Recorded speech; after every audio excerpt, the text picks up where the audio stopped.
There's something about motion. There's something about mechanics.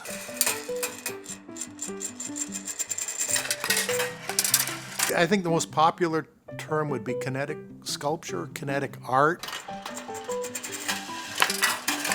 I see it as three-dimensional art that incorporates some kind of motion in it, something that changes over time. But for me, it's specifically mechanical elements. Some of the first influences I can think, or earliest examples, would be like Alexander Calder's mobiles, where he had balanced metal plates that would undulate in the wind. And so there was movement there that wasn't directed by any motor, but it caught the wind currents. Whether it's a wind-driven sculpture, like Anthony Howe's, or rolling ball sculptures, like George Rhodes, to me, clocks and automatons are kinetic sculpture too. When I was growing up, it was in the pre-Lego days.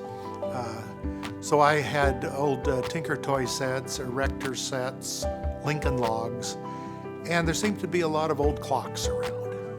So there was the fascination of taking apart the clocks, never the ability to put them back together again, but to take those gears and mechanisms and make something else with it. To me, it's soothing, pacifying, and mesmerizing.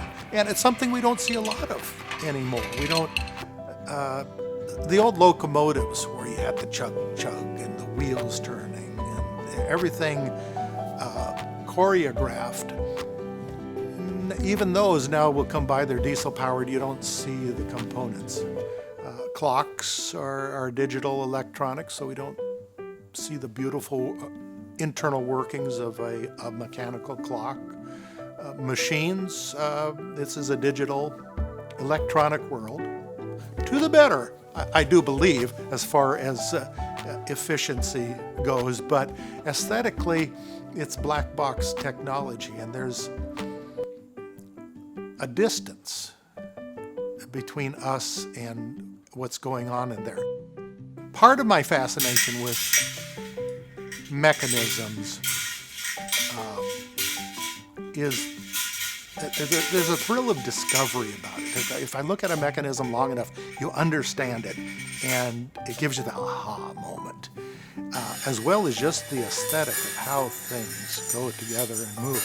So it's a calming influence to me, and I've lived with clinical depression, like many people, and so you look for things that keep the wolves from the door. And for me, building things, creating things, being in this shop. When I am in my shop, I'm in my happy place.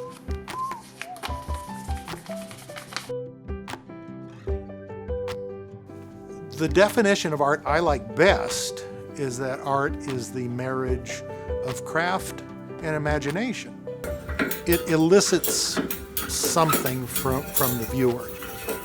If someone just walks by, I question how good art is. What we see as classical art is because things have survived. And as much as I love that, and am amazed at what Michelangelo could do with marble, it didn't move. And I like things that move. The simple Geneva mechanism that was developed for clocks and watches, there's something mesmerizing.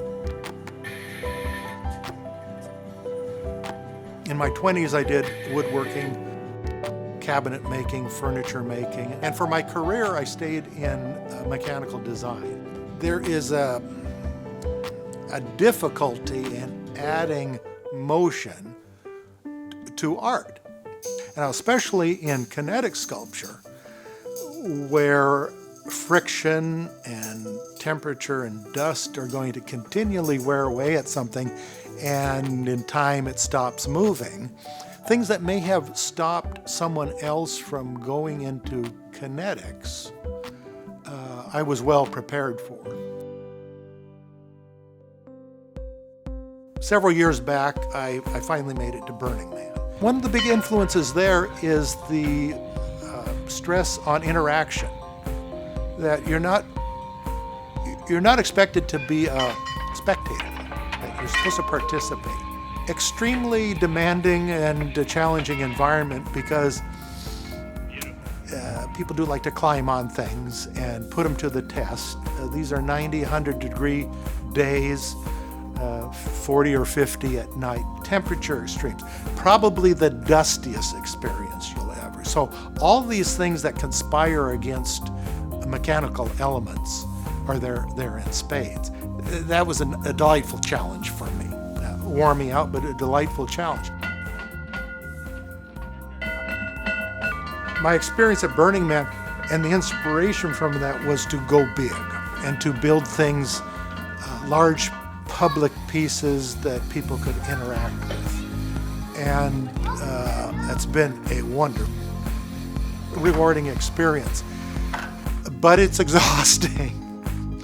And I worry, the older I get, that it's going to not be as possible in the future. And so I find my attention going back to smaller pieces that I can do maybe on a small workbench. I have my tools nicely laid out there, my materials, making finely crafted pieces as finely as I can,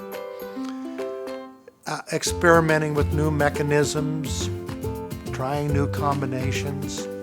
And it's something that I could do for as long as I'm here, as long as I live. And that's a happy thought.